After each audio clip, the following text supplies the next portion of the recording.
सोच के कुछ आता है और कुछ का कुछ हो जाता है।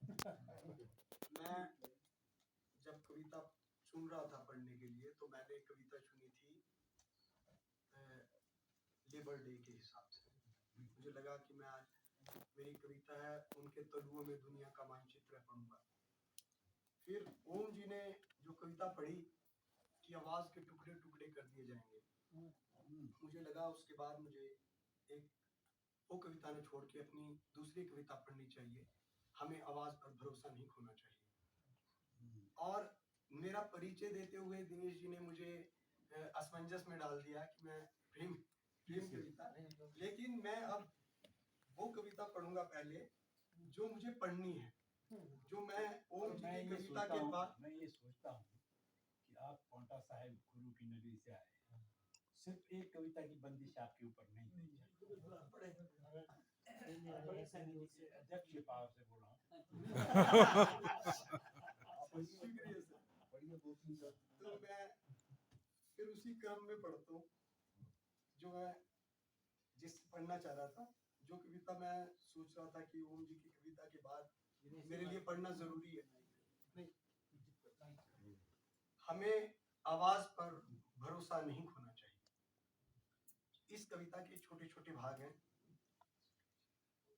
पहला भाग है, जो दुनिया के होने की आवाजें हैं हम तक नहीं पहुंचती, जैसे सूर्य का चक्र लगाती या अपनी ही धुरी पर घूमती हुई पृथ्वी की आवाज, समंदर के जल का भाप होकर बादल बनने की आवाज, या हिमनदों के पिघलने की आवाज, किसी अंकुर के फूट पड़ने की, हमारी अपनी ही नब्ज की, या फिर लहू के पसीना बनकर बहने की आवाज। भाग 2, सबसे जोर से सुनाई देती आवाजें अक्सर होती हैं सबसे अश्लील और बेहुदा। सबसे जोर से सुनाई देती आवाजें अक्सर होती हैं सबसे अश्लील और बेहुदा, जिनके होने से हम नहीं जान पाते कि सबसे जरूरी आवाजें उनके नीचे दबकर बेआवाज मर जाती हैं। भाग 3, जब किसी एक को मारना हो तो आत्ताई गला दबाता है, जब किसी एक को मारना हो तो आत्ताई गला दबाता है, जब उसे मारना हो पूरे का पूरा समाज वह आवाज दबाता है। किसी भी चिकित्सीय जांच में पता नहीं चलता मौत का कारण, आवाज दबाकर मारने का सबसे कारगर तरीका है। भाग 4, तानाशाह के डर से डरते डरते चंगे भले लोग भी मिमियाने लगते हैं।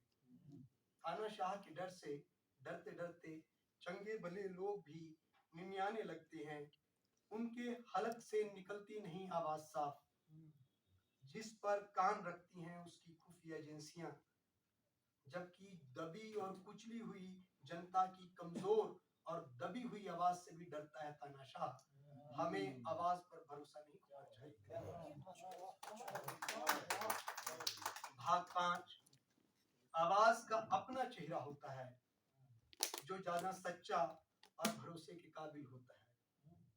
अक्सर वह बोलने वाले के चेहरे से मेल नहीं खाता। 6, उस कवि को संदेह से देखना चाहिए जिससे बहुत आवाज आती हो। उस कवि को संदेह से देखना चाहिए जिससे बहुत आवाज आती हो, और उन कविताओं को भी जिनसे कोई आवाज ना आती। भाग 7, सब कुछ लेकर चले जाने वाला भी दूर निकल जाने से पहले रुकता है कुछ देर। सब कुछ लेकर चले जाने वाला भी दूर निकल जाने से पहले रुकता है कुछ देर। वह चाहता है तुम दो उसे वह एक आवाज जो तुम्हारे कंठ में कांप रही है। सभी दृश्य अंततः एक आवाज में बदल जाते हैं।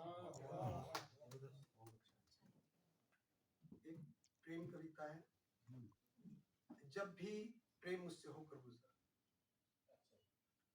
मेरी आंखों ने एक्सरे इमेजिंग नहीं की, मैंने पॉर्न नहीं देखा। पॉर्न नहीं देखा।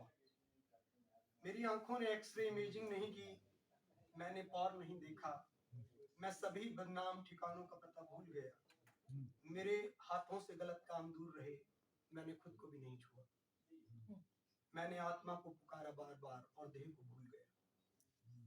मुझे भिखारियों से घृणा नहीं हुई, वे मुझे दूर के रिश्तेदार लगे, चांद सितारों से मेरा कोई वास्ता नहीं रहा, सिवाय इसके कि रातों को उन्होंने मेरी जासूसी की। मैं आवारा कुत्तों का आभारी रहा, जो भौंके नहीं मुझे देख, वही थे जिन्होंने अंधेरे में मुझे प्रेमी समझा, चोर नहीं। मैं जब भी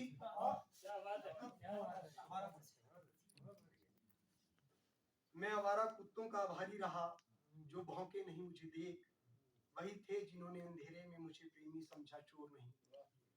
मैं जब भी अकेला पड़ा, प्रार्थनाएं भूल गया और ईश्वर मेरे कोई काम नहीं आया, ऐसे वक्त में जगजीत सिंह और गुलाम अली मेरी मदद को ईश्वर से पहले आए। मैंने रुककर चींटियों को रास्ता दिया, मैं गालियों को भूल गया। मैंने दुनिया की किसी भी स्त्री को बदचलन नहीं कहा, जबकि ऐसा कहना चलन में था।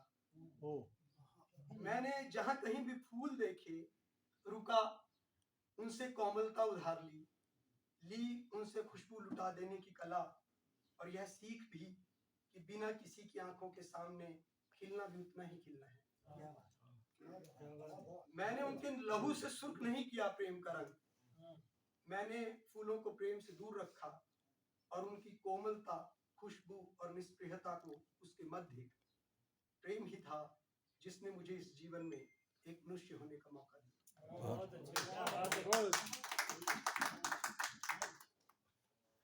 एक जो कविता अध्यक्ष जी की छूट के हिसाब से, अगर मैं बोर नहीं कर रहा हूँ, ये आज मे डे है, ये कविता मैंने जो लॉकडाउन के दौरान महापलायन हुआ, मेरे बड़े भाई आत्मा रंजन जी ने भी एक बहुत चर्चित और बड़ी कविता लिखी है उस चीज पे, ये उसी समय की कविता है। उनके तलुओं में दुनिया का मानचित्र है। भाग एक। वे हमारे सामने थे और पीछे भी, वे हमारे दाएं थे और बाएं भी, वे हमारे हर तरफ थे, बेहद मामूली कामों में लगे हुए बेहद मामूली लोग, जो अपने बेहद मामूली हाथों से दुनिया को किसी गेंद की तरह रोज बनाते थे कि हम उससे खेल सकें अपने मन मुताबिक। लेकिन हमने उन्हें ठीक ठीक कभी नहीं देखा। अपनी इन आंखों से, हमारी आंखों और दुनिया के बीच की जगह कैमरे ने हथिया ली थी। हम वही देखते हैं जो कैमरे की आंख में होता है। अब उन्हें अचानक दृश्य में प्रकट हुए, हैरानी से देख रहे हैं हम, जैसे वे किसी दूसरी दुनिया से निकल कर आए हैं और उन्हें किसी तीसरी दुनिया में जाना है। भाग 2। हमारी सभ्यताओं का स्थापत्य उनके पसीने से जन्मा है। हमारी रोशनियों में चमकता लाल उनके लहू का रंग है। कोई चौराहा उन्हें दिशा भ्रमित नहीं करता। वे जानते हैं कौन सा है शहर से बाहर जाने का रास्ता। वे नहीं पूछेंगे हमसे कौन सी सड़क जाती है उनके गांव। उन्हें याद है लौट जाने के सभी रास्ते। उनके तलुओं में दुनिया का मानचित्र है। भाग 3। इन लंबे और चौड़े रास्तों पर वे नहीं आए थे हकीकत में किसी स्वप्न का पीछा करते हुए। एक भ्रम खींच लाया था उन्हें, जो बीच रास्ते किसी चप्पल से टूट गया है। वे जान गए हैं इन रास्तों से नहीं पहुंचा जा सकता है कहीं। ये सभी वापस लौट जाने के रास्ते हैं। भाग 4। हमारे गोदाम अनाज से भरे थे और दिल बेशर्मी से। हमारे गोदाम अनाज से भरे थे और दिल बेशर्मी से। हमने तुम्हारी भूख को देखा और अपनी भूख को याद किया। हमने कितनी ही रेसिपीज मंत्रों की तरह खा पी कर सोई हुई अपनी भूख के कान में फूंकी। जब समय दर्ज कर रहा था भूख से हुई तुम्हारी मौत, हमने अपनी पाक कला के नमूनों को श्रद्धांजलि के तौर पर दर्ज किया। हम भूल गए कि किसी भूखे समय में अपनी भरी हुई थाली की नुमाइश से बड़ी अश्लीलता कोई नहीं है। क्या बात। भाग 5। जिन्हें नहीं करता है जाते हुए कहीं से कोई विदा, ऐसे अभागों के पहुंचने का क्या कोई करता है कहीं इंतजार। शुक्रिया।